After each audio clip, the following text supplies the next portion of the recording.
Hello students, welcome to my channel EasySL classes, and today's topic is determiners. We will study about determiners in this video. Let us start with definition. What is determiners? What is determiners? It is a word that comes before a noun to show how the noun is being used. Means determiners एक word है जो noun के पहले आके बताती है कि इसको हमें किस तरह से यूज करना है. तो आप डेफिनेशन देखेंगे और अब डेफिनेशन के बाद हम लोग देखेंगे how many types of determiners और कौन कौन से वो वर्ड हैं जो डिटरमिनर्स होते हैं. ओके, देखते हैं. There are 6 types of determiners. यहाँ पे 6 टाइप के डिटरमिनर्स हैं. वन बाय वन हम लोग जल्दी जल्दी देखेंगे कि कौन कौन से. फर्स्टली मैंने राइट किया आर्टिकल्स. आर्टिकल्स में ए एंड द, आप लोग जानते होंगे आर्टिकल्स ए एंड द, जिसमें से द जो हमारा द होता है वो है definite article and A an है इनडेफिनेट आर्टिकल. ए और एन है इनडेफिनेट आर्टिकल. ओके, अब दोनों का यूज नाउन्स के पहले होगा. कहाँ होगा थोड़ी देर में डिस्कस करते हैं. देन आता है demonstrative, this that these those. Demonstrative में जहाँ हम ये बताएंगे कि किस तरह से चीजें आप डेमोन्स्ट्रेट कर रहे हो. डेमोन्स्ट्रेट कर रहे हो. This is my book, that is my pen, these are children. इस टाइप से डेमोन्स्ट्रेट करके आपको बताना है. Next is possessive. पजेसिव को आप ऐसे समझो कि वो वर्ड्स आते हैं जहां से आप अपने लिए कुछ बताओ या किसी का उस पर पूरी तरह से हक बताओ. जैसे माई, अब कोई चीज माई है, मेरी है. This marker is mine. तो इस टाइप से कुछ ऐसे वर्ड्स होंगे. This is your bag. Okay, तो योर बैग मतलब आपका बैग है, तुम्हारा बैग है. तो उसमें मतलब ये हो गया ना कि उसका मालिकाना हक है. तो वो हो गया क्या, पजेसिव. फिर आते हैं क्वांटिफायर्स. इसको हम लोग डिटेल में पढ़ने वाले हैं. क्वांटिफायर्स में जो क्वांटिटी बताएं, some, few, little, many, much, a lot of, enough. तो ये चीज हो जाएगी क्वांटिफायर्स में. Okay, then number 1, 2, 30 and many more numbers. इसके बाद डिटरमिनर्स में एक और पार्ट रहेगा डिस्ट्रीब्यूटिव, जहां पे चीजें डिस्ट्रीब्यूट होंगी. जैसे each, every, all, both, half, इस टाइप से. तो ये हम लोगों ने देखे कुछ डिटरमिनर्स के पार्ट्स. 6 पार्ट्स में डिवाइड है. और अब वन बाय वन जल्दी जल्दी सबके एग्जांपल्स देखेंगे और उनको क्लियर करेंगे. ओके, पढ़ते हैं. Firstly we will discuss about articles. There are 2 parts of article. 2 category में आर्टिकल को बांट लिया जाएगा. फर्स्ट है इनडेफिनिट और ये है डेफिनिट. तो इनडेफिनिट में आता है हमारा ए और एन और डेफिनिट में आता है द. तो हमें ये सीखना है कि कहाँ पे यूज करेंगे ए एन और कहाँ पे द. ये तो मैंने पहले क्लियर कर दिया, डेफिनेट इनडेफिनिट है. तो पहले पढ़ते हैं ए और an. Where we use A and an. Let's check about A an. आप लोगों ने क्लासेस में छोटे में पढ़ा होगा कि एन हम लोग वहां लगा लेते हैं जहां वॉवेल्स आते हैं, ठीक, और कॉन्सोनेंट जहां आते हैं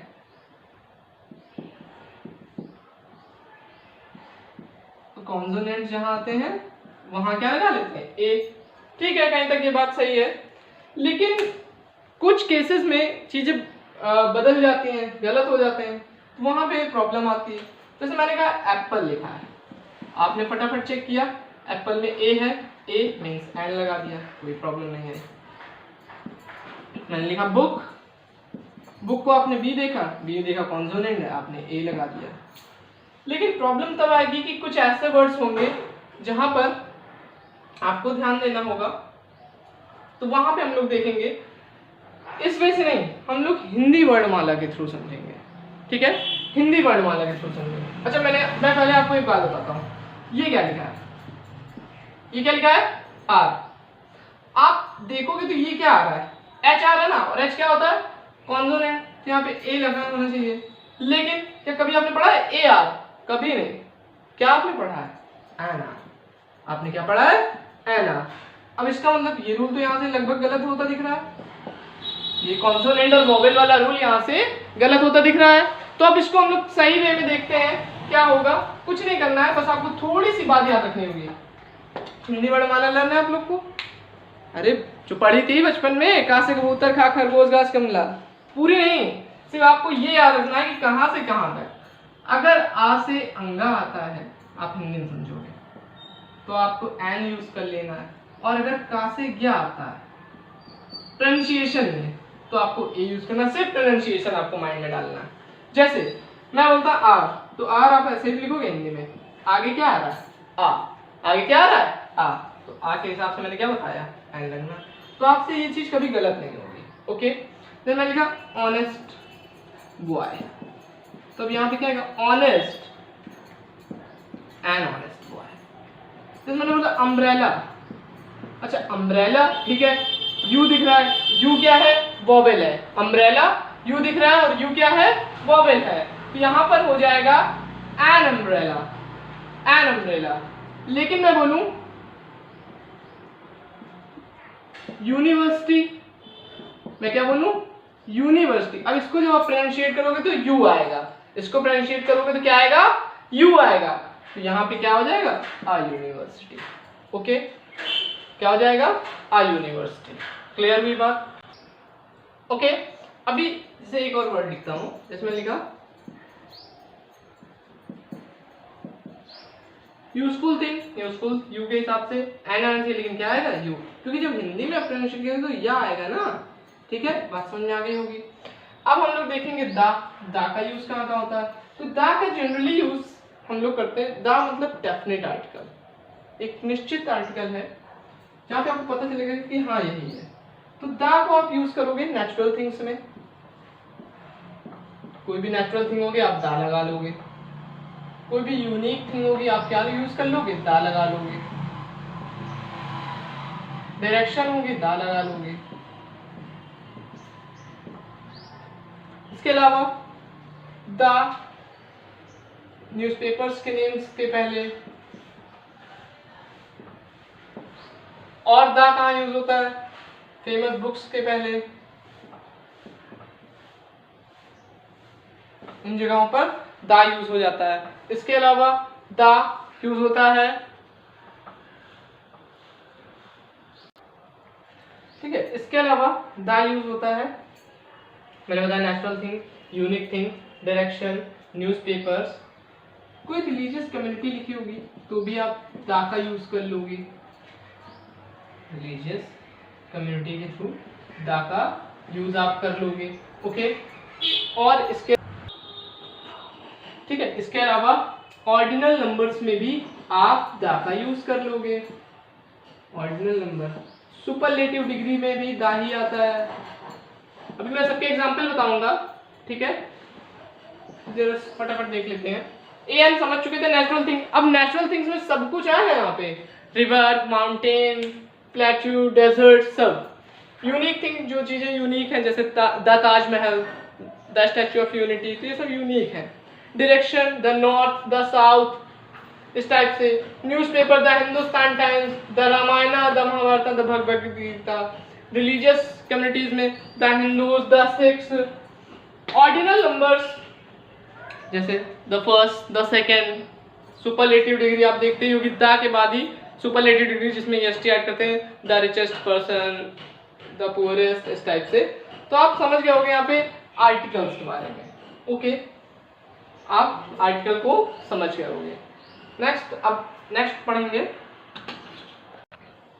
नेक्स्ट हम लोग पढ़ेंगे डेमोन्स्ट्रेटिव और पजेसिव। डेमोन्स्ट्रेटिव मैंने बताया था, हिंदी बोलते हैं संकेतवाचक, जहां पे आप संकेत करके बताओ कि ऐसी चीज है, इशारा ऐसे करके बताओ। ठीक है, अब देखिए मैंने कहा दीस ऑरेंज आर डिलीशियस, कहीं रखे होंगे, मैंने कहा these orange are delicious. Okay, तो ये क्या है, डेमोन्स्ट्रेटिव। इस तरह से those flowers are very beautiful, this is my watch, this is my watch, अरे हम पहने तो मेरी हुई, this is my watch, that is your car, that is your car. तो इस टाइप से हमने क्या देखा, डेमोन्स्ट्रेटिव्स के एग्जाम्पल देखे। अब पजेसिव्स में, पजेसिव मैंने बताया क्या था कि आपका हक हो, मतलब बिल्कुल अब जैसे चीज अपनी ही है, तो your dress is so nice, अब जिससे मैंने ये लाइन बोली कि your dress is so nice, तो उसकी की ड्रेस होगी तो योर ड्रेस। अच्छा, my knife is very sharp, मेरी चाकू बहुत धार तेज है उसकी, my knife is very sharp. Okay, my knife is very sharp. ठीक है, this is our house, this is our house. अच्छा, इन दोनों लाइनों में भी आपको पॉजेसिव का सेंस दिख रहा होगा, माई और योर। तो इन एग्जांपल से आपको बिल्कुल क्लियर हो गया होगा कि what is possessive and demonstrative. Okay, पढ़ते हैं नेक्स्ट।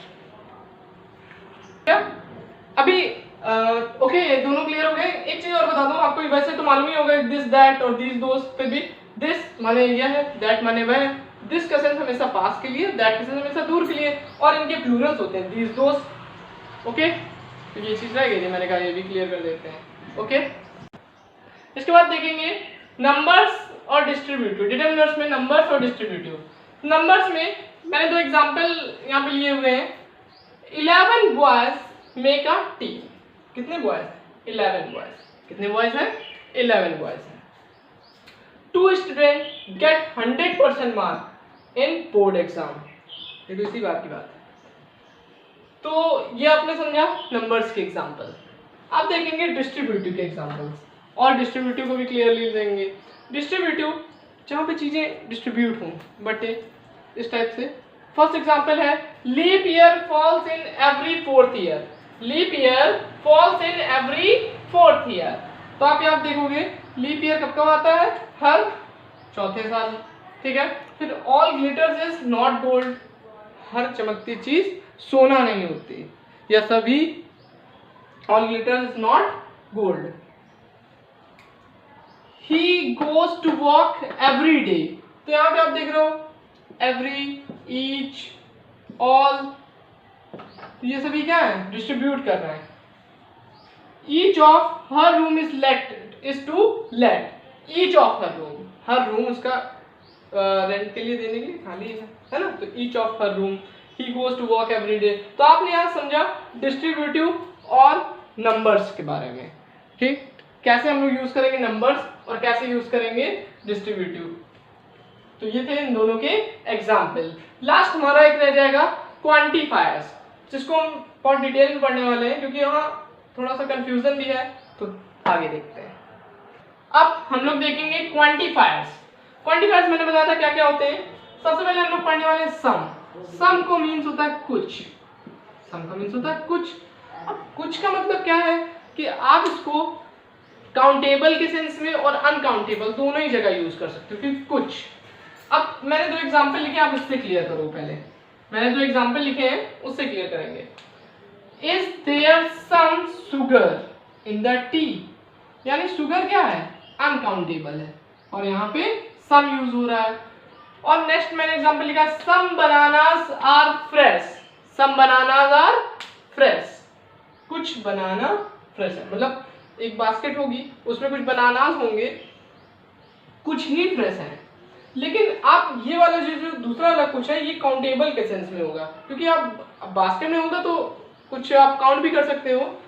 फ्रेश इन बास्केट कर लो, इन बास्केट कर लो। ओके, तो ये चीज आपको क्लियर हो गई होगी कि ये काउंटेबल और अनकाउंटेबल में सम का मतलब क्या हो जाता है? कुछ। इसके अलावा few, a few, little, a little, इनमें क्लियर डिफरेंस हम लोग सीखने वाले हैं अब, तो वो देखते हैं। ओके, क्वांटिफायर्स में हम लोग को मेन चीज देखनी फ्यू, अ फ्यू और द फ्यू, इन तीनों में डिफरेंस समझ में आना चाहिए, क्योंकि ये ऐसे वर्ड्स हैं जो कंफ्यूज कर देते हैं एग्जाम में आपको फिल करने में। अब FIBs में जब आते हैं तो बहुत प्रॉब्लम होती है, तो अब कैसे समझेंगे इनको? पहले आपको एक बात समझनी है कि जो फ्यू होता है, मतलब फ्यू का हमेशा काउंटेबल में यूज करते हैं। फ्यू का मतलब कुछ ही होता है, लेकिन हमेशा काउंटेबल में यूज करते हैं। देखेंगे फ्यू का मीन्स होता है बहुत कम, अ फ्यू का मतलब होगा कुछ, और द फ्यू का मतलब होगा थोड़ा ज्यादा, उससे ज्यादा। मैंने कुछ एग्जांपल्स लिए हैं, आप उससे समझ सकते हो। Few, I have few page, मेरे पास कुछ पेज है, मतलब किसी ने मुझसे पेज मांगे, मेरे पास कुछ है। ये होता है लगभग ना के बराबर। क्या होता है? ना के बराबर। कुछ है मतलब इतने कम है, कुछ है मतलब कम है। इसको हमेशा निगेटिवली सेंस में लिया जाता है। फ्यू को हमेशा निगेटिवली सेंस में लिया जाता है, यानी इनसफिशिएंट टाइप की चीजें होती हैं। ओके, समझ रहे होगे। फिर आता है he has few followers on Instagram. Instagram में उसके कुछ ही फॉलोअर्स हैं, कुछ है मतलब बहुत कम है, तो उसने बोला कुछ ही फॉलोअर्स हैं। Okay, then the next is a few. A few is important. अच्छा, अ फ्यू सम जैसा फील देता है, तो अ फ्यू लेकिन काउंटेबल होता है और सम थोड़ा अनकाउंटेबल में यूज करते हैं, लेकिन मैंने अभी दोनों बताया था आपको। फिलहाल यहाँ देखेंगे a few student got 90% marks in exam. कुछ बच्चों ने 90%, हम उनको काउंट कर सकते हैं, तो कुछ। फिर I speak a few words of English. मैं इंग्लिश के कुछ वर्ड्स बोल लेता हूँ। ओके, आपको समझ में आया ना फ्यू और अ फ्यू में डिफरेंस समझ में आया। अब हम लोग समझेंगे द फ्यू अ फ्यू और अब बारी द फ्यू हुई। द फ्यू थोड़ा क्या रहता है, ज्यादा रहेगा। द फ्यू थोड़ा ज्यादा होगा, काउंट हो जाएगा। द फ्यू कैसे, the few friends I have really helpful. The few friends I have really helpful.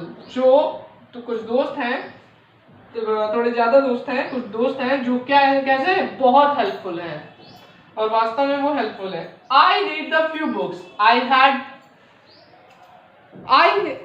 Read the few books I had. जो मेरे पास कुछ बुक्स हैं वो मैंने क्या की हैं, पढ़ी हुई हैं। जो मेरे पास कुछ बुक्स हैं मैंने पढ़ी हुई हैं। ओके, क्लियर हो गया आपको few a few the few. Next अब हम लोग पढ़ने वाले हैं little, very little, a little, the little. Okay, और अब हम लोग डिफरेंस समझेंगे little, a little, the little में। लिटिल मैंने अभी आपको few a few the few बताया था, वहां पे मैंने बताया था कि वो यूज होते हैं काउंटेबल में, और little, a little, the little ये यूज होंगे अनकाउंटेबल में। मीन सेम होगा, ये आपको समझना है। ओके, अब जरा समझिए, लिटिल का मीन होगा नॉट मच, ना के बराबर। आप इसको ऐसा समझोगे ये क्या है, निगेटिव। मैंने ये माइनस लगाया ना, तो निगेटिव सेंस में इसका यूज होगा। कैसे, जरा चेक करते हैं, देखते हैं। मैंने लिखा एक line, there is a little hope of his recovery. There is a little hope of his recovery. अब इसका मतलब क्या हुआ, इसका मीन क्या हुआ? इसका मीन ये हुआ कि उसके बचने की बहुत कम उम्मीद है। उसके बचने की क्या है, बहुत कम उम्मीद है, यानी ना के बराबर है, ना के बराबर है। ओके, नेक्स्ट सेंटेंस है, I save little money every month. I save little money every month. मैं हर महीने बहुत कम यानी ना के बराबर पैसा बचा पाता हूँ। अच्छा, मनी को आप लोग याद रखो, मनी जब भी आएगा जो वो काउंट कर लेते ना, तो आप लोग सोच रहे हो काउंटेबल होगी, लेकिन इंग्लिश में मनी को हमेशा अनकाउंटेबल लेते हैं, लेकिन जो कॉइन्स होते हैं, रुपीस नोट होते हैं, वो काउंटेबल होते हैं, मनी हमेशा अनकाउंटेबल होती है। ओके, ये समझ में आ गया होगा, लिटिल समझ में आ गया ना, लिटिल,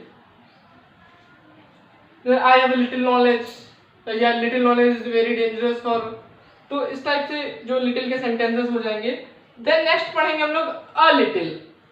यहाँ ध्यान देखिए, अ लिटिल में लिखा पॉजिटिव वे में यूज होगा, सम जैसा फील आएगा, और कुछ थोड़ा, जैसे there is a little hope, यही सेंटेंस है, देयर इज लिटिल होप, और ये है there is a little hope of his recovery, मतलब उसके बचने की कुछ उम्मीद है। यहाँ पॉजिटिव वे में देखिए, दोनों ही लाइनों में आप यहाँ फर्क सीखिए। वहां लिखा there is little hope of his recovery, उसके बचने की उम्मीद है, उसको बचने की उम्मीद है, और यहाँ उसके बचने की कुछ उम्मीद है, यानी पॉजिटिव वे में हाँ बच सकता है, और वहां कि अब नहीं बच पाएगा। समझ रहे हैं ना आप बात? मैंने एक नेक्स्ट एग्जांपल लिया है, आई have a little water in my bottle. मेरे पास थोड़ा सा पानी है बॉटल में, मेरी बॉटल में थोड़ा सा पानी है। आई have a little water in my bottle. Okay, then the last is the little. Give me the little rice you have. मैंने देखा यहाँ क्या लिखा है, जितना है उतना, not much but all that is, not much but all that is। अब आप ये समझिए, ये वाला सेंटेंस जरा समझेंगे ध्यान से। मैंने यहाँ राइट किया है, give me the little rice you have, तुम्हारे पास जितना राइस है उतना दे दो। इतना सारा राइस तो नहीं होगा, थोड़ा होगा, जितना है उतना। अच्छा, लास्ट सेंटेंस में लिखा है he has wasted the little money he had. उसके पास जितना रुपया था उतना उसने क्या कर दिया, जितना भी थोड़ा ज्यादा जो भी रुपया था उसने क्या कर दिया, वेस्ट कर दिया। तो आप क्लियरली यहाँ से little, a little and the little में डिफरेंस समझ गए होंगे। इसके पहले मैंने फ्यू, अ फ्यू और द फ्यू क्लियर किया था, और अब ये अ लिटिल, द लिटिल में डिफरेंस कंप्लीट हो गया है। ये आपका टॉपिक लगभग कंप्लीट हुआ है। इसके अलावा क्वांटिफायर्स में लास्ट में 2-3 वर्ड्स और रह गए, वही बता देता हूँ। Many, much, a lot of. Many को काउंटेबल के सेंस में यूज करेंगे, मच अनकाउंटेबल में, और लॉट ऑफ काउंटेबल में, लेकिन बिग नंबर्स ऑफ नाउन्स में, बिग नंबर्स ऑफ नाउन्स में यूज करेंगे। ओके, फटाफट एग्जांपल समझ लेंगे तो जल्दी हमको क्लियर हो जाएगा। मैनी, जैसे बोलते हैं many people, many books, many plants, इस टाइप से नहीं, मैनी मतलब ज्यादा, तो आप समझ जाओगे काउंटेबल। मच क्या है, much food, how much milk you sold, मैंने कहा मच फूड क्योंकि अनकाउंटेबल होता है। अब ये लाइन आप पढ़ो, how much milk you sold, कितना मिल्क आपने बेचा, क्योंकि अनकाउंटेबल है। अ लॉट ऑफ, अब अ लॉट ऑफ बहुत ज्यादा के बारे में मैंने लिखा ना, big numbers of nouns countable ही होंगे। A lot of animal, we saw a lot of animals in zoo. A lot of chapters, for the exams I prepare a lot of chapters and a lot of